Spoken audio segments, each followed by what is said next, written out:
शादी जानू खुशी मुबारक मुबारक हो तो हो के शादी खुशी रहा सदा हमेशा ये दिल से दुआ दी जानू खुशी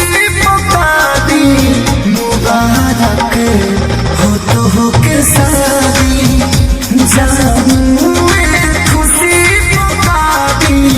मुबारक हो तो हो के शादी।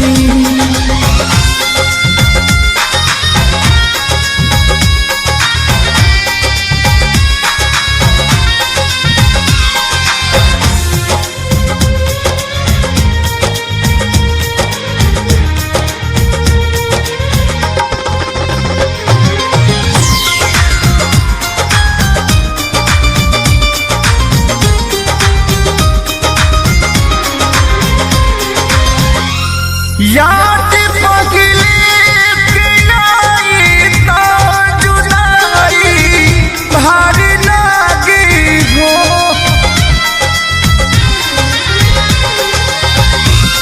जोड़ी धधकी शरीरिया तो समझना आई आगी हो जवान प्यारी तुझसे मिला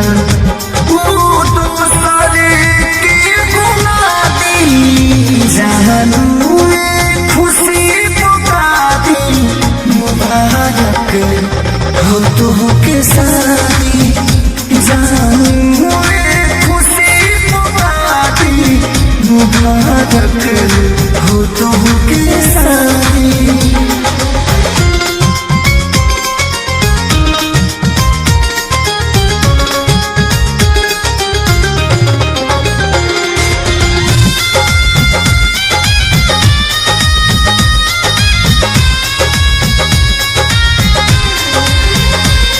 गरज दिलवा बरस नैना लगे बरसात आजिलवा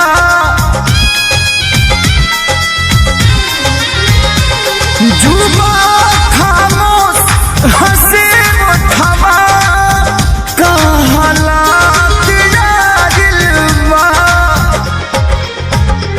अखिलेश आँखें सारी मिले से ना बर्बादी जानू खुशी मुबारक हो तो हो के शादी जानू खुशी मुबारक हो तो हो के शादी। हैप्पी मैरिज लाइफ बाबू।